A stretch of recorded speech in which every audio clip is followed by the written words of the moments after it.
എന്റെ എത്രയും പ്രിയപ്പെട്ടവരെ, ഇന്ന് നിങ്ങളുടെ ഒപ്പം ഗസ്റ്റ് ടോക്കുള്ളത് നിങ്ങളുടെ സ്വന്തം മംഗ്ലീഷ് വേൾഡിന്റെ പിള്ളച്ചനാണ്. അപ്പോൾ ഞാൻ ആദ്യമേ തന്നെ നന്ദി അറിയിക്കട്ടെ. കുണ്ടൂർ മർക്കസു അറബിക് കോളേജിന്റെ ഭാഗമായിട്ട് പ്രവർത്തിച്ചു വരുന്ന തസ്വീഖു സ്കൂളിനും അതിന്റെ വാട്സ്ആപ്പ് ഗ്രൂപ്പിലേക്ക് എന്നെ ക്ഷണിച്ച നാഷിഫിനും സ്കൂൾ മാനേജ്മെന്റിനും ഞാൻ ഒരുപാട് നന്ദി അറിയിക്കുന്നു. അപ്പോൾ നമുക്ക് ഇന്ന് ഇംഗ്ലീഷ് വളരെ സിമ്പിൾ അല്ലേ എന്ന ടോപ്പിക്കിനെ പറ്റിയാണ് സംസാരിക്കാൻ പോകുന്നത്. അപ്പോൾ ആദ്യമേ തന്നെ ഒരു കാര്യം പറയട്ടെ ഗൈസ്, ഇംഗ്ലീഷ് അറിയാത്തത് കൊണ്ട് ഒരുപാട് പേർക്ക് ബുദ്ധിമുട്ടുകൾ ഉണ്ടാകുന്നുണ്ട്. ഒരുപാട് പേർക്ക് അവർ ഏറ്റവും ആഗ്രഹിച്ച് ജോലി കിട്ടാതെ പോകുന്നു. അവർ പല സന്ദർഭങ്ങളിൽ കമ്മ്യൂണിക്കേഷൻ ബുദ്ധിമുട്ടുന്നു. അപ്പോൾ ഇംഗ്ലീഷ് പഠിക്കുക എന്ന് പറയുന്നത് ഈ നൂറ്റാണ്ടിന്റെ ആവശ്യമാണ്. ഈ നൂറ്റാണ്ടിൽ അത് വളരെ അത്യാവശ്യമാണ്. കാരണം നമ്മളിപ്പോൾ വേറൊരു സംസ്ഥാനത്ത്, ഇപ്പോൾ കേരളം വിട്ട് തമിഴ്നാട്ടിൽ പോകുകയാണെങ്കിലോ തമിഴ്നാട് വിട്ട് മഹാരാഷ്ട്ര പോകുകയാണെങ്കിലോ നമുക്ക് ആക്ച്വലി മറാത്തി അറിയത്തില്ല, അല്ലെങ്കിൽ ചിലപ്പോൾ തമിഴ് അറിയണമെന്നില്ല. അപ്പോൾ ഇവിടെ എല്ലാം നമുക്ക് കോമൺ ആയിട്ട് സംസാരിക്കാൻ പറ്റുന്ന ഒരു ലാംഗ്വേജ് എന്ന് പറയുന്നത് ഇംഗ്ലീഷാണ്. അപ്പോൾ ഇംഗ്ലീഷിന് നമ്മുടെ ജീവിതത്തിൽ ഒരുപാട് പ്രാധാന്യമുണ്ട്. പഠിക്കുന്നത് അത്ര പാടുമല്ല. പിന്നെ നമുക്ക് നമ്മുടെ ടോപ്പിക്കിലോട്ട് കിടക്കാം. അപ്പോൾ എന്നോട് എല്ലാവരും എന്ന് പറയുന്ന ഒരു കാര്യമാണ്, എനിക്ക് ഇംഗ്ലീഷ് വായിക്കാനും എഴുതാനും ഒക്കെ അറിയാം, പക്ഷേ എനിക്ക് പറയാൻ ഭയങ്കര മടിയാണ്. എന്തിനാണ് പറയാൻ ഭയക്കുന്നത്? അപ്പം നിങ്ങൾക്ക് വായിക്കാനും എഴുതാനും അറിയാവുന്നുണ്ടെങ്കിൽ നിങ്ങൾ എന്തുകൊണ്ട് സംസാരിക്കാൻ ഭയക്കുന്നു? അതാണ് നിങ്ങൾ ചോദിക്കേണ്ടത്. അതിൻ്റെ ഉത്തരം ഒന്നേ ഉള്ളൂ, നിങ്ങൾക്കുള്ളിൻ്റെ ഉള്ളിൽ ഒരു നാണക്കേടാണ്, എന്തോ ഒരു ഈഗോ ആണ്, എന്തൊക്കെയോ ഒരു തോന്നലുകളാണ്. ഞാൻ ഇംഗ്ലീഷിൽ എന്തെങ്കിലും സംസാരിച്ചാൽ, ഞാൻ തെറ്റ് വരുത്തിയാൽ, ഇനിയിപ്പോൾ ഞാൻ എന്തെങ്കിലും പറയുന്നത് തെറ്റ് വന്നാൽ നാട്ടുകാരെന്ത് വിചാരിക്കും, വീട്ടുകാരെന്ത് വിചാരിക്കും, കൂട്ടുകാരെന്ത് വിചാരിക്കും? ഇങ്ങനെയൊക്കെ വിചാരിച്ചുകൊണ്ടിരിക്കാനാണെങ്കിൽ നമുക്കൊരിക്കലും ഇംഗ്ലീഷ് പഠിക്കാൻ പറ്റത്തില്ല. ഞാൻ അത് ആദ്യമേ പറയട്ടെ. അപ്പോൾ നിങ്ങൾ ഇംഗ്ലീഷ് പഠിക്കണമെന്ന് തീരുമാനം എടുത്തവരാണ് നിങ്ങളെന്നുണ്ടെങ്കിൽ നിങ്ങൾ ആദ്യം മാറ്റേണ്ടത് നിങ്ങളുടെ ആ ഒരു നാണക്കേടാണ്. ആ നാണക്കേടൊക്കെ എടുത്ത് ഇങ്ങോട്ട് കളഞ്ഞേക്കുക. ഇങ്ങനെ നാണം കൊണ്ടിരിക്കുന്നവരുണ്ടല്ലോ, ഒരിക്കലും രക്ഷപ്പെടത്തില്ല. ആ നാണം എടുത്ത് ഇങ്ങോട്ട് മാറ്റിയേക്കുക. ആര് വേണമെന്ന കളി ആയിക്കോട്ടെ, നിങ്ങളുടെ കൂട്ടുകാരൻ കളി ആയിക്കോട്ടെ, നിങ്ങളുടെ വീട്ടുകാർ കളി ആയിക്കോട്ടെ, നിങ്ങളുടെ നാട്ടുകാർ കളി ആയിക്കോട്ടെ, പക്ഷെ ഇംഗ്ലീഷ് പഠിക്കുക എന്നുള്ളത് നമ്മുടെ ലക്ഷ്യമായിരിക്കണം. അതിന് നാണക്കേട് ഒരിക്കലും ഒരു തടസ്സമായിട്ട് നിൽക്കരുത്. അപ്പോൾ നിങ്ങൾ നിങ്ങളുടെ ഈഗോ ആയിക്കൊണ്ട് മാറ്റിയേക്കുക. തെറ്റ് വരുത്താൻ തയ്യാറാവുക. അതാണ് നമുക്ക് വേണ്ടി. നിങ്ങൾ തെറ്റ് വരുത്താൻ എന്ന് മനസ്സ് കാണിക്കുന്നു അന്ന് മാത്രമേ നിങ്ങൾ പഠിക്കത്തുള്ളൂ. ഇപ്പോൾ ഒന്നും സംസാരിക്കാത്ത ഒരാൾ ഒന്നും പഠിക്കാൻ പോകുന്നില്ല. അതേസമയം പറഞ്ഞതിനകത്ത് തെറ്റ് വരുത്തി പറഞ്ഞവനാണെന്നുണ്ടെങ്കിൽ നാളെ അതിൽ ആ തെറ്റ് സ്വന്തമായിട്ട് തിരുത്തി പറയാനുള്ളൊരു മനസ്സ് വരും. അല്ലെങ്കിൽ അതിനകത്ത് നമുക്ക് പഠിക്കാൻ പറ്റും. അറ്റ്ലീസ്റ്റ് എന്തെങ്കിലും പറയാനുള്ള മനസ്സെങ്കിലും ഉണ്ടെന്നുള്ളൊരു വാസ്തവമാണ് അവിടെ നമ്മൾ മനസ്സിലാക്കേണ്ടത്. അപ്പോൾ നിങ്ങൾ നോക്കേണ്ടതെന്ന് പറഞ്ഞാൽ, ഒന്നാമത്തെ കാര്യം നിങ്ങളുടെ ഒരു നാണക്കേട് അങ്ങോട്ട് മാറ്റുക. എന്നിട്ട് എന്ത് ചെയ്യണം? ഇംഗ്ലീഷ് നമുക്ക് എങ്ങനെ പഠിച്ചു തുടങ്ങാം? ഇപ്പം ഇംഗ്ലീഷിൻ്റെ കാര്യം പറയുകയാണെന്നുണ്ടെങ്കിൽ പല ലെവലുള്ളവരുണ്ട്. ഇപ്പം നമ്മൾ സ്കൂളിൽ, ഇപ്പം നിങ്ങളൊരു കാര്യം എപ്പോഴും ആലോചിച്ചോ, ഇംഗ്ലീഷ് എന്ന് പറയുന്ന ലാംഗ്വേജ് നമ്മൾ എത്ര വർഷമായിട്ട് പഠിക്കുന്നതാണ്? LKG തൊട്ട് അല്ലെങ്കിൽ UKG തൊട്ട് +2 വരെ, അല്ലെന്നുണ്ടെങ്കിൽ കോളേജ് വരെ എല്ലാം നമ്മൾ ഇംഗ്ലീഷിലാണ് എഴുതുന്നത്, വായിക്കുകയും ചെയ്യുന്നത് അല്ലേ? അപ്പോൾ 10-12 വർഷം നമ്മൾ പഠിക്കുന്ന ഒരു ഭാഷ, അല്ലെങ്കിൽ 10-12 വർഷമായിട്ട് നമ്മൾ പഠിക്കുന്ന ഒരു ഭാഷ നമുക്ക് സംസാരിക്കാൻ കഴിയുന്നില്ല എന്നുണ്ടെങ്കിൽ അതിനകത്ത് എന്തൊക്കെയോ പ്രശ്നങ്ങളുണ്ട് ഇല്ലേ? തീർച്ചയായിട്ടും ഉണ്ട്. നമ്മൾ ആ പ്രശ്നങ്ങളൊക്കെയാണ് ഇന്ന് അങ്ങോട്ട് പരിഹരിക്കാൻ പോകുന്നത് എൻ്റെ പിള്ളേച്ചാ. അപ്പം ഒന്നാമത്തെ കാര്യം, ഞാൻ വിയർക്കുന്നുണ്ട് ആക്ച്വലി, അത് കുഴപ്പമില്ല, നമുക്ക് ശരിയാക്കാവുന്നേ ഉള്ളൂ. ഒന്നാമത്തെ കാര്യം, നിങ്ങൾ എങ്ങനെ തുടങ്ങണം? എല്ലാവരും ചോദിക്കുന്നതാണ്, ഞാൻ ഇംഗ്ലീഷ് എവിടെ നിന്ന് പഠിച്ചു തുടങ്ങണം? അതിന് നല്ല ബെസ്റ്റ് ഏരിയ എന്ന് പറയുന്നത് സിനിമ അങ്ങോട്ട് കാണുക എന്നുള്ളതാണ്. ഒന്നെങ്കിൽ സിനിമ കാണുക. ഇപ്പോൾ ചിലർക്ക് സിനിമ കാണുന്നതിന് ബുദ്ധിമുട്ടുള്ളവർ കാണും. അങ്ങനെയുള്ളൊരു സിനിമ കാണണ്ട. നിങ്ങൾ യൂട്യൂബിൽ കയറാമെന്നുണ്ടെങ്കിൽ ടെഡ് ടോക്ക്, അതുകൊണ്ട് ഒത്തിരി TV shows, reality shows, news, debates, ഇങ്ങനെയുള്ള ഒരുപാട് കാര്യങ്ങൾ നിങ്ങൾക്ക് യൂട്യൂബിൽ കിട്ടും. അപ്പോൾ ഇതങ്ങോട്ട് കേട്ട് തുടങ്ങുക. ഇതങ്ങോട്ട് കേട്ടും കണ്ടും തുടങ്ങുക. അപ്പം ഞാൻ ആദ്യം പറഞ്ഞ് കേട്ട് തുടങ്ങുന്നതാണ്. അതെ, കേൾവിക്ക് ഇതിനകത്ത് ഒരുപാട് പ്രാധാന്യമുണ്ട്. അപ്പം നിങ്ങൾക്ക് കേട്ടാൽ മനസ്സിലാകാത്തൊരു കാര്യം നിങ്ങൾക്ക് ഒരിക്കലും പറയാനും പറ്റത്തില്ല. അപ്പോൾ നമുക്ക് ആദ്യം ഇംപ്രൂവ് ചെയ്യേണ്ടത് എന്താണ്? നമ്മുടെ ലിസണിങ് സ്കിൽസ് ആണ്. നമുക്ക് കേട്ടാൽ ഈ സാധനം മനസ്സിലാകും. ഇപ്പോൾ പലരും പറയും ഇംഗ്ലീഷ് സിനിമ സബ്ടൈറ്റിൽ വായിച്ചാൽ എനിക്ക് മനസ്സിലാകും, പക്ഷെ അവൻ പറയുമ്പോൾ എനിക്ക് മനസ്സിലാകുന്നില്ല. എന്തുകൊണ്ടാണ്? കാരണം അവൻ ഉച്ചരിക്കുന്ന രീതിയും നിങ്ങൾ വായിക്കുന്ന രീതി രണ്ടാണ്. നിങ്ങൾ വായിക്കുന്ന രീതി തെറ്റാണ്. നിങ്ങളുടെ ഉച്ചാരണം തെറ്റാണ് പലപ്പോഴും. അപ്പോൾ ആ തെറ്റായിട്ടുള്ള ഉച്ചാരണത്തിൽ നിങ്ങൾ വായിക്കുമ്പോൾ നിങ്ങൾക്ക് മനസ്സിലായി, പക്ഷേ ഇവൻ പറയുമ്പോൾ ഇതൊരിക്കലും മനസ്സിലാകത്തില്ല. അവിടെയാണ് നമ്മുടെ ലിസണിങ് സ്കിൽസിൻ്റെ ഇമ്പോർട്ടൻസ് വരുന്നതെന്ന് പറയുന്നത്. അപ്പോൾ നമ്മൾ ചെയ്യേണ്ടതെന്ന് ചോദിച്ചാൽ, ഇപ്പോൾ നിങ്ങൾ മൂവിയോ എന്ത് കുന്തവരും ആയിക്കോട്ടെ നിങ്ങൾ ഇംഗ്ലീഷിൽ കാണുന്നത്, ഓൾവേസ് യൂസ് യുവർ ഹെഡ്ഫോൺസ്. നിങ്ങളെപ്പോഴും ഹെഡ്ഫോൺസ് യൂസ് ചെയ്യണം. ഹെഡ്ഫോൺസ് യൂസ് ചെയ്യുക, എന്ന് ശ്രദ്ധിച്ച് കേൾക്കുക. ഇംഗ്ലീഷ് പഠിക്കാനായിട്ടാണ് നിങ്ങളിത് കേൾക്കുന്നതെന്നുണ്ടെങ്കിൽ അന്നേരം വേറെ ഒരു അഭ്യാസത്തിനും പോകരുത്. സാധാരണ ആൾക്കാർ ഉടനെ ഫേസ്ബുക്കിൽ പോകുന്നു, ലൈക്ക് ചെയ്യുന്നു, ഷെയർ ചെയ്യുന്നു, ചാറ്റ് ചെയ്യുന്നു, അതിൻ്റെ ഇടയ്ക്ക് ജസ്റ്റ് ഒന്ന് സ്ക്രീനിൽ നോക്കുന്നു, സബ്ടൈറ്റിൽ വായിക്കുന്നു. ഇതല്ല നമുക്ക് വേണ്ടിയത്. നമുക്ക് ഇംഗ്ലീഷ് പഠിക്കാനാണ്. നിങ്ങൾ ശ്രദ്ധിച്ച് കേൾക്കണം. ശ്രദ്ധിച്ച് തന്നെ. അതിന് ഹെഡ്സെറ്റ് ആണ് വേണ്ടത്. ഹെഡ്സെറ്റ് ആകുമ്പോൾ നിങ്ങൾക്ക് ശ്രദ്ധിച്ച് കേൾക്കാൻ പറ്റും. ബാക്കിയുള്ള ശബ്ദങ്ങളെയൊക്കെ നമുക്ക് എലിമിനേറ്റ് ചെയ്ത് കളയാനും പറ്റും. അപ്പോൾ നിങ്ങൾ ഹെഡ്സെറ്റ് വെച്ച് തന്നെ കേൾക്കണം. ഇനി എന്താണ് ചെയ്യേണ്ടത്? നിങ്ങൾ ആദ്യമൊക്കെ നല്ല ബുദ്ധിമുട്ടായിരിക്കും. അപ്പോൾ സബ്ടൈറ്റിൽ വെച്ച് കണ്ടേക്കാം, പ്രശ്നമില്ല. സബ്ടൈറ്റിൽ വെച്ച് തന്നെ കാണുക. ആദ്യം കുറച്ചൊക്കെ സബ്ടൈറ്റിൽ വെച്ച് കാണുക. എന്നിട്ട് നിങ്ങൾ സബ്ടൈറ്റിൽ അങ്ങ് ഓഫ് ചെയ്യുക. ഇനി നമുക്ക് സബ്ടൈറ്റിൽ വേണ്ട. നമ്മൾ കുറേ കൂടെ ശ്രദ്ധിച്ച് കേൾക്കാൻ പോവുകയാണ്. ശ്രദ്ധിച്ച് കേൾക്കുമ്പോൾ നിങ്ങൾക്ക് മനസ്സിലാവും ഒരുപാട് കാര്യങ്ങൾ നിങ്ങൾക്ക് സബ്ടൈറ്റിൽ ഇല്ലാതെ തന്നെ മനസ്സിലാകുന്നുണ്ട്. പക്ഷെ നിങ്ങൾ ശ്രദ്ധിക്കാത്തതുകൊണ്ടാണ് മനസ്സിലാകാതെ പോയത്. ഇനി അവരൊരു ഡയലോഗ് പറഞ്ഞു, അപ്പം നിങ്ങൾക്ക് മനസ്സിലായില്ല, കുറേ തവണ കേട്ട് നോക്കി, എന്നിട്ടും മനസ്സിലാകുന്നില്ല. സബ്ടൈറ്റിൽ ഓൺ ആക്കിക്കോ. യാതൊരു പ്രശ്നമില്ല. അന്നേരം നിങ്ങൾ സബ് ടൈറ്റിൽ ഓൺ ആക്കണം. ഓൺ ആക്കിയിട്ട് ആ സബ് ടൈറ്റിൽ വായിക്കുക. അപ്പോൾ നിങ്ങൾക്ക് മനസ്സിലായി. അതിന് നിങ്ങൾ ഒരു കാര്യം കൂടെ തിരിച്ചറിയണം. നിങ്ങൾക്ക് വായിച്ചപ്പോൾ മനസ്സിലായെങ്കിൽ അവൻ ഉച്ചരിച്ച പ്രൊനൗൺസിയേഷൻ അതിനകത്ത് വ്യത്യാസമാണ്. അതുകൊണ്ടാണ് നിങ്ങൾക്ക് കേട്ടിട്ട് മനസ്സിലാവാഞ്ഞത്. അപ്പോൾ സാധാരണ എന്തായാലും ചെയ്യും, ഉടനെ അടുത്ത സീനിലോട്ടൊക്കെ പോകും. അങ്ങനെ ചെയ്യരുത്. നിങ്ങൾ നേരെ തിരിച്ചു പോകണം. ആ സീൻ വീണ്ടും കാണണം, വീണ്ടും കേൾക്കണം ശ്രദ്ധിച്ച്. അവൻ എങ്ങനെ ആ വാക്ക് ഉച്ചരിച്ചു, അതാണ് നമുക്കറിയേണ്ടത്. അത് തിരിച്ചറിയാൻ നിങ്ങൾക്ക് പറ്റിയാൽ അപ്പോൾ തന്നെ നിങ്ങൾ പഠിച്ചു തുടങ്ങുന്നതായിരിക്കും. അതാണ് നമുക്ക് വേണ്ടിയത്. അപ്പോൾ നമ്മൾ ചെയ്യേണ്ടത് ഇനിയിപ്പോൾ നമ്മൾ ഈ ലിസണിങ്ങിൻ്റെ കാര്യം നമ്മൾ പറഞ്ഞു. ലിസണിങ് എന്ന് പറയുന്നത് വളരെ ഇമ്പോർട്ടൻ്റ് ഉള്ള ഘടകമാണ്. അതുപോലെ തന്നെ ഒരു വാസ്തവമാണ്, നിങ്ങൾ എന്ന് സംസാരിച്ച് തുടങ്ങുന്നു അന്ന് മാത്രമേ നിങ്ങൾക്ക് ഇംഗ്ലീഷിൽ ഇമ്പ്രൂവ്മെൻറ്റ് വരാനും തുടങ്ങത്തുള്ളൂ. നിങ്ങൾ സംസാരിക്കാത്തവരാണ് എപ്പോഴും ഇങ്ങനെ കേട്ടുകൊണ്ട് മാത്രം ഇരുന്നിട്ട് കാര്യമില്ല. ഇനി സംസാരിച്ചു തുടങ്ങാൻ നമുക്ക് ആക്ച്വലി ചുറ്റുപാടുകളില്ല എന്നുള്ളതൊരു വാസ്തവമാണ്. അപ്പം നമ്മൾ കടയിൽ പോകുമ്പോഴോ മീൻ വാങ്ങിക്കാൻ പോകുമ്പോഴോ അല്ലെങ്കിൽ നമ്മുടെ വീട്ടുകാരോടോ കൂട്ടുകാരോടോ ഒക്കെ സംസാരിക്കുന്നത് ഇംഗ്ലീഷിലല്ല, ഇതെല്ലാം നമ്മൾ മലയാളത്തിലാണ് സംസാരിക്കുന്നത്. പക്ഷെ ഒരു കാര്യം നിങ്ങൾ ആലോചിച്ചിട്ടുണ്ടോ, നമ്മൾ മലയാളം സ്കൂളിൽ പോയോണ്ടാണോ പഠിച്ചത്? ഒരിക്കലും അല്ല. നമ്മൾ കേട്ടാണ് മലയാളവും പഠിച്ചത്. അല്ല, സ്കൂളിൽ പോയി വ്യാകരണം പഠിച്ചുകൊണ്ടല്ല നമ്മൾ മലയാളം പറയാൻ പഠിച്ചത്. ഈ നാട്ടിൽ എഴുതാനും വായിക്കാനും അറിയാത്തവർക്ക് പോലും മലയാളം സംസാരിക്കാൻ അറിയാം. എന്തുകൊണ്ടാണ്? നമ്മൾ രാവിലെ എഴുന്നേൽക്കുമ്പോൾ തൊട്ട് കേൾക്കുന്നത് മലയാളമാണ്. അതുകൊണ്ടാണ്. അപ്പോൾ നിങ്ങൾ അങ്ങനെ ഇംഗ്ലീഷിൻ്റെ ഒരു ആറ്റ്മോസ്ഫിയർ ഉണ്ടാക്കി എടുക്കണം. രാവിലെ എഴുന്നേൽക്കുമ്പോൾ തൊട്ട് എന്തെങ്കിലുമൊക്കെ ഒന്ന് കേൾക്കുക ഇംഗ്ലീഷിൽ. എന്നിട്ട് നിങ്ങൾ സംസാരിച്ചു തുടങ്ങണം. എങ്ങനെ സംസാരിച്ചു തുടങ്ങണം? എൻ്റെ ഒരു പേഴ്സണൽ അഭിപ്രായമാണിത്. നിങ്ങൾക്ക് ട്രൈ ചെയ്ത് നോക്കാവുന്നതാണ്. ഞാനിത് ട്രൈ ചെയ്ത് നോക്കിയിട്ടുള്ളതാണ്. എനിക്കിത് വളരെയധികം ഉപകാരപ്പെട്ടുള്ളതുമാണ്. ഇനിയിപ്പോൾ സിനിമയ്ക്കകത്ത് അത് ഡയലോഗ് പറയും, ഒരു ആക്ടർ ഒരു ഡയലോഗ് പറഞ്ഞു. ആ ഡയലോഗ് നിങ്ങളൊന്ന് പറയുക. ഞാനിത് പറയുമായിരുന്നു. അപ്പോൾ ഞാൻ ഈ സിനിമ കാണുമ്പോൾ ഇപ്പോൾ പറയണം, Joy you cannot do that. ഞാൻ പറയുന്നത് Joy you cannot do that. എനിക്കത് ഭയങ്കര രസമുള്ള പരിപാടിയായിരുന്നു. നിങ്ങൾ ഇത് നോക്കിയാൽ നിങ്ങൾക്ക് നിങ്ങളോട് തന്നെ സാധനം പറയാം, നിങ്ങൾ തന്നെ സംസാരിക്കാം. അങ്ങനെ കുറേ പ്രാക്ടീസ് ചെയ്ത് കഴിയുമ്പോൾ നിങ്ങൾ ചുമ്മാ വീട്ടുകാരൊക്കെ പോയി എന്ത് പറയും, mom you cannot say that, sister you cannot do that. ഇങ്ങനത്തെ ചുമ്മാ അങ്ങോട്ടും പോയെങ്കിൽ പറഞ്ഞേക്കും. ഒരു ഓളമല്ലേ, ഇതൊക്കെ രസമല്ലേ? നമ്മളൊരു എൻ്റർടൈൻ ചെയ്ത് വേണം ഈ സാധനം പഠിക്കാനായിട്ട്. ഇല്ലെന്നുണ്ട് നമുക്ക് ബോറടിക്കും. നല്ല ഉണക്ക് എൻ്റർടൈൻ ചെയ്ത് മാത്രമേ ഈ സാധനം നമ്മൾ പഠിക്കാൻ പാടുള്ളൂ. ഇനി അപ്പം അങ്ങനെ അങ്ങോട്ട് സംസാരിക്കുക. അപ്പം ഞാനെന്ന് പറഞ്ഞാൽ ഞാൻ ബൈക്ക് ഓടിക്കുന്ന സമയത്ത് വരെ ആക്ച്വലി ഹെൽമെറ്റ് വെച്ചോണ്ടെങ്കിൽ ഡയലോഗും പറഞ്ഞുകൊണ്ടായിരുന്നു പോകുന്നത്. ഇതിന് മുന്നേ ഹെൽമെറ്റ് വെക്കാതായിരുന്നു ഇങ്ങനെ ഓരോന്നൊക്കെ പറഞ്ഞു. അപ്പോൾ നാട്ടുകാർ വിചാരിച്ചു തുടങ്ങി എനിക്ക് ഭ്രാന്താണ്. അന്നേരമാണ് ഞാൻ ഹെൽമെറ്റ് വെച്ച് പറയാൻ തുടങ്ങിയത്. അതിപ്പോൾ ഇംഗ്ലീഷ് കംപ്ലീറ്റ് പഠിക്കാനായിട്ട് നിങ്ങളൊരു ഹെവി ലെവൽ കോഴ്സിന് പോയി ജോയിൻ ചെയ്യണം, അങ്ങനെയൊന്നുമില്ല. നിങ്ങൾക്ക് സംസാരിക്കാൻ ഒരു പ്ലാറ്റ്ഫോം കിട്ടിയാൽ, ഇപ്പോൾ നിങ്ങൾ സ്പോക്കൺ ഇംഗ്ലീഷ് ക്ലാസ്സിന് പോവുകയാണെങ്കിൽ പോലും അവിടെ നിങ്ങൾക്ക് സംസാരിക്കാൻ ഒരു ഗ്യാപ്പ് കിട്ടുന്നുണ്ടോ എന്നാണ് നമ്മൾ അറിയേണ്ടത്. എന്ന് പറയാൻ നിങ്ങളെ കൊണ്ട് സംസാരിപ്പിക്കുന്നുണ്ടോ, നിങ്ങൾ ലൈവായിട്ട് സംസാരിക്കുന്നുണ്ടോ? അങ്ങനെ ഉണ്ടെങ്കിൽ മാത്രമേ ആ ക്ലാസ്സിന് പോയിട്ട് കാര്യമുള്ളൂ. നിങ്ങൾ സംസാരിക്കാൻ നിങ്ങൾക്ക് അവസരം തരുന്നത്. അതിൽ ചുമ്മാ ഇങ്ങനെ എപ്പോഴും കേട്ടോണ്ടിരുന്നാൽ നിങ്ങൾ സംസാരിക്കാൻ പോകുന്നില്ല. If you want to speak, you have to speak. There is no other way. You have to keep that in your mind all the time.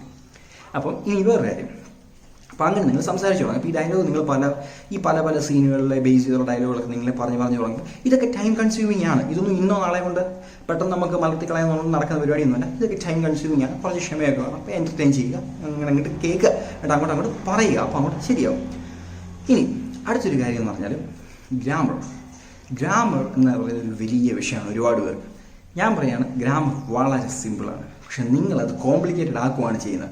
നമ്മളെല്ലാ ഈ നാട്ടിലെ മുഴുവൻ ഗ്രാമറും പഠിക്കേണ്ട കാര്യമൊന്നുമില്ല. നമുക്ക് ബേസിക്കലി ഇംഗ്ലീഷ് അറിയാൻ വേണ്ടിയിട്ട് ബേസിക് ഗ്രാമറിൻ്റെ കാര്യം മാത്രം അറിഞ്ഞാൽ മതി. അങ്ങനത്തെ വീഡിയോസൊക്കെ നമ്മൾ യൂട്യൂബിൽ ഇടുന്നുണ്ട്. നിങ്ങൾക്ക് വേണമെന്നുണ്ടെങ്കിൽ അത് കയറി കണ്ടാലും നിങ്ങൾക്ക് പഠിക്കാവുന്നതേ ഉള്ളൂ. ഇനി ഇപ്പോൾ ഡയലോഗ് കേട്ടു, ഒരു സന്ദർഭത്തിനനുസരിച്ചായിരിക്കുമല്ലോ അവർ എന്തായാലും ആ ഡയലോഗ് പറയുന്നത്. അപ്പോൾ ആ സന്ദർഭം കൂടെ നിങ്ങൾ നിരീക്ഷിക്കുക. ഏത് സന്ദർഭത്തിലാണ് ഇതിനാ പ്രത്യേക ഡയലോഗ് പറഞ്ഞത് എന്നിട്ട് അപ്പോൾ നമുക്ക് ആ ഒരു വെക്കാബുലറി ഇമ്പ്രൂവ് ആയി. അതാണ് നമുക്ക് വേണ്ടിയെന്ന് പറയുന്ന സാധനം. എന്നിട്ട് നിങ്ങൾ അടുത്ത് ചെയ്യേണ്ടത് എന്താണെന്ന് ചോദിച്ചാൽ ഗ്രാമർ പഠിക്കുക. ഇപ്പം ഞാൻ പറഞ്ഞു ഇത് നമുക്ക് രണ്ടുകൂടെ മിക്സ് ചെയ്ത് പറയാൻ പറ്റും. ഇപ്പോൾ ഗ്രാമറും വൊക്കാബുലറിയോടൊക്കെ ഒരുമിച്ച് പറയുകയാണെന്നുണ്ടെങ്കിൽ ആൾക്കാർ പൊതുവെ പറയുന്ന ഒരു പ്രശ്നമാണ്, അവർക്ക് വാക്കുകൾ കിട്ടുന്നില്ല, അവർക്ക് വൊക്കാബുലറി ഇല്ല, അവർക്ക് സന്ദർഭം അനുസരിച്ചുള്ള വാക്കുകളില്ല. ഇതെന്തുകൊണ്ടില്ല? ഈ സാഹചര്യങ്ങളിലൊന്നും നിങ്ങൾ ഇംഗ്ലീഷ് ഉപയോഗിച്ചിട്ടില്ലാത്തത് കൊണ്ടാണ്. അപ്പോൾ നമ്മൾ സിനിമ കാണുമ്പോൾ ഇങ്ങനെ പല സാഹചര്യങ്ങൾ കാണുമ്പോൾ പല സാഹചര്യത്തിൽ ഉപയോഗിക്കേണ്ട വാക്കുകൾ നമുക്ക് കിട്ടും. അങ്ങനെയുള്ള വാക്കുകൾ നിങ്ങളിങ്ങനെ എടുത്തേക്കുക. ഇനി വാക്കുകളുടെ കാര്യം പറയുമ്പോൾ ചിലർ പറയും നിങ്ങളൊരു ദിവസം 10 വാക്ക് വെച്ച് പഠിക്കുകയാണെന്നുണ്ടെങ്കിൽ ഒരു വർഷം 3600 വാക്കുകൾ പഠിക്കാം. അങ്ങനെ നിങ്ങൾ 3600 3650 വാക്കുകളൊക്കെ പഠിച്ച് വലിയൊരു നിഘണ്ടുവായിട്ട് മാറുകയാണ് എൻ്റെ പിള്ളച്ചമാരെ. ഇതൊന്നും റിയാലിറ്റി നടക്കത്തില്ല. ഇതൊക്കെ പബ്ലിക് എക്സാമിനൊക്കെ വേണ്ടിയിട്ട് പ്രിപ്പയർ ചെയ്യുന്നവർക്കാണെന്നുണ്ടെങ്കിൽ ഇങ്ങനെയൊക്കെ പഠിച്ചാൽ എന്തെങ്കിലും പ്രയോജനം കാണുമായിരിക്കും, എനിക്കറിയില്ല. പക്ഷേ അതിന് കാരണം എന്താ? നിങ്ങളിപ്പോൾ ഇന്ന് 10 വാക്ക് പഠിച്ചു, നാളെ ഈ 10 വാക്ക് ഓർമ്മയുണ്ടോ? ഇല്ല. ഇതെവിടെ ഉപയോഗിക്കേണ്ടതെന്നറിയാമോ? ഇല്ല. പിന്നെ എന്തിനാണ് ഈ സമയം കളയുന്നത്? അപ്പോൾ നിങ്ങൾക്ക് പുതിയ വാക്കുകൾ എവിടെ നിന്ന് ഇപ്പം നിങ്ങൾ ന്യൂസ് പേപ്പർ വായിക്കുകയോ അല്ലെങ്കിൽ TV കാണുകയോ ഒക്കെ ചെയ്യും, നിങ്ങൾക്ക് പുതിയ വാക്കുകൾ കിട്ടും. ഈ വാക്കുകൾ നോക്കുക, നിങ്ങൾ വാക്കെല്ലാം കൂടെ എടുത്ത് എഴുതി വെക്കുക. എടുത്ത് നോക്കുക, ഇതിനകത്ത് എത്ര വാക്കുണ്ട് നിങ്ങൾക്ക് ഇഷ്ടപ്പെട്ടെ, ഇതിനകത്ത് എത്ര വാക്കുണ്ട് നിങ്ങൾക്ക് തോന്നുന്നത് നിങ്ങൾക്ക് ഉപയോഗിക്കാൻ പറ്റും. അങ്ങനെ തോന്നുന്ന വാക്കുകൾ മാത്രം പഠിക്കുക. ചിലപ്പോൾ അതൊരു വാക്കായിരിക്കും, ചിലപ്പോൾ അത് 10 വാക്കുമായിരിക്കും. അങ്ങനെയുള്ളത് മാത്രം പഠിക്കുക. കാരണം ഈ വാക്കുകൾ മാത്രമേ നിങ്ങൾ നാളെ ഓർത്തിരിക്കത്തുള്ളൂ. അതിനകത്ത് യാതൊരു സംശയവുമില്ല. ഇനി ഈ വാക്കുകൾ എങ്ങനെ പഠിക്കാം? നിങ്ങൾക്ക് ഇഷ്ടപ്പെട്ട വാക്കുകൾ കിട്ടി, ആ വാക്ക് ഇങ്ങോട്ട് എടുത്തേക്കുക, എന്നിട്ട് നോക്കുക, കൊള്ളാം, നല്ല രസമുണ്ട്, ഗുമ്മുണ്ട്. ഇനി നിങ്ങൾ സ്വന്തമായിട്ട് സെൻറ്റൻസ് ഉണ്ടാക്കണം. ഇവിടെയാണ് നമുക്ക് ഗ്രാമർ കയറി വരുന്നത്. അപ്പോൾ നിങ്ങൾ സ്വന്തമായിട്ട് വളരെ ലളിതമായിട്ടുള്ള സെൻസുകൾ മാത്രം ഉണ്ടാക്കുക. ഇപ്പോൾ ഞാനൊരു ഉദാഹരണം പറയാമെന്ന് വെച്ചു. അപ്പോൾ ഞാൻ ന്യൂസ് പേപ്പർ വായിച്ചപ്പോൾ അതിൻ്റെ ഒരു ഹെഡിങ് പണ്ട് കണ്ടാണ്, Amir Khan's performance in the movie Dangal was astounding. Amir Khan's performance in the movie Dangal was astounding. അപ്പോൾ അസ്റ്റൗണ്ടിങ് എന്നൊരു വാക്ക് എൻ്റെ ലാസ്റ്റ് വന്നു. ഇത് ഞാൻ ഇതിന് മുന്നേ കേട്ടില്ല, പക്ഷെ നല്ല മുഴക്കമൊക്കെ ഉണ്ട് കേൾക്കാനായിട്ട്. അന്നേരമാണ് നമ്മൾ ഡിക്ഷണറി എടുത്ത് നോക്കാൻ പാടില്ലാത്തത്. ഡിക്ഷണറി എടുത്ത് നോക്കാൻ പാടില്ല. കാരണം എന്തുകൊണ്ടാണ്? നമുക്കറിയാം ഡങ്കൽ ഭയങ്കര ഹിറ്റായിരുന്നു. നമുക്കറിയാം അമീർ ഖാൻ്റെ അതിൻ്റെ അഭിനയം ഒരുപാട് വളരെ നല്ലതായിരുന്നു. അപ്പോൾ അസ്റ്റൗണ്ടിങ് എന്നുള്ള വാക്ക് എന്തായാലും അമീർ ഖാൻ്റെ അഭിനയത്തെ പറ്റിയുള്ള എന്തോ പോസിറ്റീവായിട്ടുള്ള കാര്യം പുകഴ്ത്തി പറയാൻ വേണ്ടി യൂസ് ചെയ്തതാണ്. മനസ്സിലായി? അപ്പോൾ ആ ഒരു കോണ്ടെക്സ്റ്റ് വെച്ചിട്ട് നമുക്ക് ആ ഒരു മീനിങ് നമുക്ക് മനസ്സിലാകും. അതങ്ങോട്ട് ശീലമാക്കുക. അതിനൊന്നും യാതൊരു നിങ്ങൾ സ്വന്തമായിട്ട് എപ്പോഴും ഒരു സെൻറ്റൻസ് കിട്ടുവാണെങ്കിലോ ഒരു സീൻ കാണുക, ആ സീൻ വെച്ചിട്ട് എന്തായിരിക്കാം അവർ ഉദ്ദേശിക്കുന്ന മീനിങ് എന്ന് മനസ്സിലാക്കാൻ ശ്രമിക്കുക. അങ്ങനെ ചെയ്യാൻ പറ്റാത്ത സാഹചര്യങ്ങളിൽ മാത്രം നിങ്ങൾ ഡിക്ഷണറി യൂസ് ചെയ്യുക. അപ്പോൾ അസ്റ്റൗണ്ടിങ് നമുക്ക് കിട്ടി. ഈ അസ്റ്റൗണ്ടിങ് ഉള്ള നല്ല മുഴക്കമുണ്ട്. അപ്പോൾ അസ്റ്റൗണ്ടിങ് മീനിങ് ഇത്രയേ ഉള്ളൂ, വളരെയധികം ഒരുപാട് അത്ഭുതമുളവാക്കുന്ന. ഇനി ഇത് നമ്മൾ അങ്ങോട്ട് സ്വന്തമായിട്ട് സെൻസ് ഉണ്ടാക്കാൻ പോകും. ഇപ്പം ഞാൻ പറയാം, അവിടെ ഡാൻസ് ഒരു രക്ഷയില്ലായിരുന്നു, അടിപൊളി. Dance was astounding. കേട്ടോ, ഡാൻസ് വാസ് astounding. ആ സിനിമയുടെ ക്ലൈമാക്സ് കിടു, superb. The climax of that movie was astounding. The climax of that movie was astounding. കണ്ടോ? അപ്പോൾ ഇങ്ങനെ നിങ്ങൾ സെൻറ്റൻസ് ഉണ്ടാക്കുന്നു. സെൻറ്റൻസ് ഉണ്ടാക്കുമ്പോൾ ഇവിടെയാണ് നമ്മൾ ഇനി ഗ്രാമറിൻ്റെ കളി വരാൻ പോകുന്നത്. ഇത് ഗ്രാമാറ്റിക്കൽ എറർ ചിലപ്പോൾ വരാൻ ചാൻസ് ഉണ്ട്. നിങ്ങൾ ഒന്നെങ്കിൽ ഈസ് ആയിരിക്കും പറയുന്നത്, അല്ലെങ്കിൽ വോസ് ആയിരിക്കും പറയുന്നത്. അപ്പോൾ ഇതിനകത്തൊക്കെ ഇതൊക്കെ എങ്ങനെ അറിയാൻ പറ്റും? ഇത് ചെക്ക് ചെയ്യാൻ നിങ്ങൾക്കൊരു വെബ്സൈറ്റ് ഞാൻ പറഞ്ഞുതരാം. ആ വെബ്സൈറ്റാണ് ഗ്രാമർലി എന്ന് പറഞ്ഞൊരു വെബ്സൈറ്റ് ഉണ്ട്.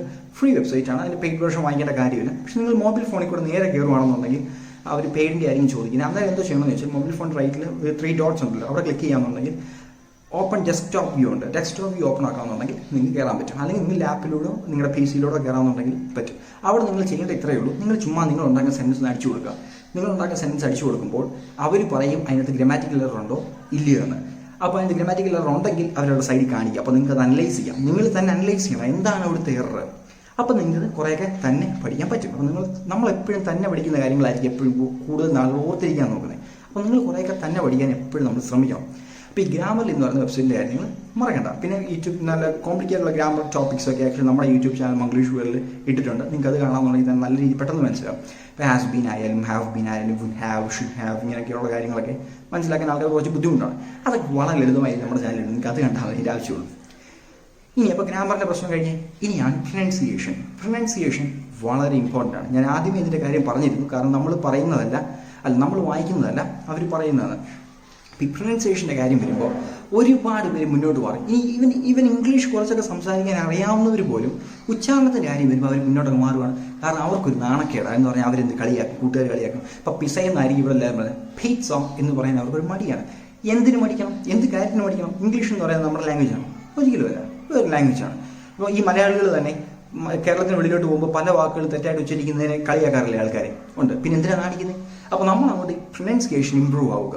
അതിനകത്ത് യാതൊരു മടിയും നാണക്കേടും നിങ്ങൾ വിചാരിക്കരുത്. എങ്ങനെ പ്രൊനൗൺസിയേഷൻ ഇമ്പ്രൂവ് ആക്കാം? നമ്മൾ കേൾക്കുകയല്ലേ ലിസണിങ്ങിനകത്ത്. അപ്പോൾ നമ്മളിങ്ങനെ ശ്രദ്ധിച്ച് കേൾക്കുമ്പോൾ പല വാക്കുകളും നമുക്ക് കിട്ടും. അപ്പോൾ നമുക്ക് മനസ്സിലാവും ഉച്ചരിക്കുന്ന രീതി തെറ്റാണ്. അപ്പോൾ തന്നെ അതിൻ്റെ കൂടെ തന്നെ ചുമ്മാ പറഞ്ഞ് പ്രാക്ടീസ് ചെയ്തേക്കുക. അപ്പോൾ നിങ്ങൾ ആദ്യമൊക്കെ പ്രാക്ടീസ് ചെയ്യുമ്പോൾ കുറച്ച് തമാശ രീതിയിലൊക്കെ നമുക്ക് തോന്നും. കാരണം ചില വാക്കുകൾ നിങ്ങൾ ശരിയായിട്ടായിരിക്കും ഉച്ചരിക്കുന്നത്, ചില വാക്കുകൾ തെറ്റായിട്ടായിരിക്കും ഉച്ചരിക്കുന്നത്. അങ്ങനെ ചെയ്തു തുടങ്ങിയാൽ മാത്രമേ കുറച്ച് സമയം കഴിയുമ്പോൾ നിങ്ങൾക്ക് എല്ലാ വാക്കുകളും ശരിയാക്കാൻ പറ്റത്തുള്ളൂ. അതാണ് നിങ്ങൾ മനസ്സിലാക്കേണ്ടത്. അപ്പോൾ അവിടെ അന്നേരം എൻ്റെ കൂട്ടുകാരൻ കളിയാക്കി, ഞാൻ പിസ്സ എന്ന് പറഞ്ഞപ്പോൾ എൻ്റെ കൂട്ടുകാരൻ കളിയാക്കി, അതിനെന്താ അവൻ കളിയാക്കിയിട്ട് അത് വഴി അങ്ങ് പൊക്കോളും. നിങ്ങൾ അത് നോക്കിയിരിക്കുകയാണെങ്കിൽ നിങ്ങളൊരിക്കലും ഇമ്പ്രൂവ് ആവത്തില്ല. പക്ഷെ നമുക്ക് ഇമ്പ്രൂവ് ആകണം. അപ്പോൾ പ്രൊനൗൺസിയേഷൻ വളരെ വളരെ ഇമ്പോർട്ടൻ്റ് ആണ്.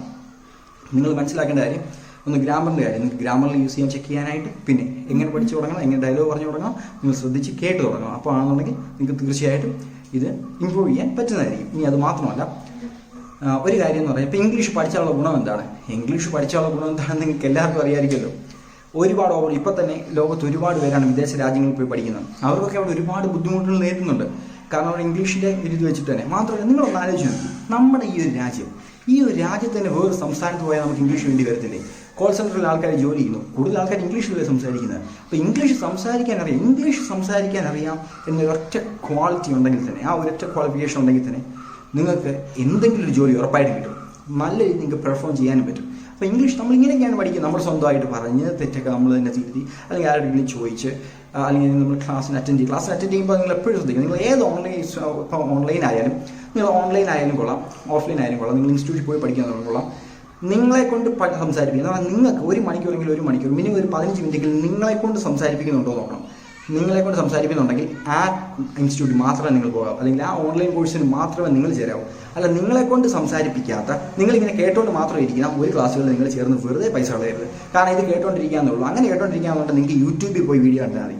അതിന് കാശ് കൊടുത്ത് നിങ്ങൾ പോകേണ്ട കാര്യമൊന്നുമില്ല. അപ്പോൾ നിങ്ങൾ അതും എപ്പോഴും മനസ്സിൽ വെച്ചേക്കാം. അപ്പോൾ എന്താണ്, if you want to speak you have to speak. അപ്പോൾ അതിനകത്തൊന്നും യാതൊരു നാണക്കേടും വിചാരിക്കേണ്ട. അപ്പോൾ ഞാനിപ്പോൾ ഈ പറഞ്ഞു തന്ന പ്രൊനൗൺസിയേഷൻ ഈ ടിപ്പുകളൊക്കെ നിങ്ങൾക്ക് ഉപകാരപ്പെടുമെന്ന് ഞാൻ വിചാരിക്കുന്നു. നിങ്ങൾ തീർച്ചയായും ഇതൊക്കെ ട്രൈ ചെയ്ത് നോക്കുക. നല്ല രീതിയിൽ നിങ്ങൾക്ക് ഇമ്പ്രൂവ്മെൻറ്റ് കിട്ടുന്നതായിരിക്കും, തീർച്ചയായിട്ടും കിട്ടുന്നതായിരിക്കും. അപ്പോൾ ഞാൻ ഒരിക്കൽ കൂടെ നമ്മുടെ തസ്വീഖു സ്കൂളിലും നാഷിഫിനും നന്ദി പറഞ്ഞുകൊണ്ട് നിർത്തുകയാണ്. That's it guys. Peace out.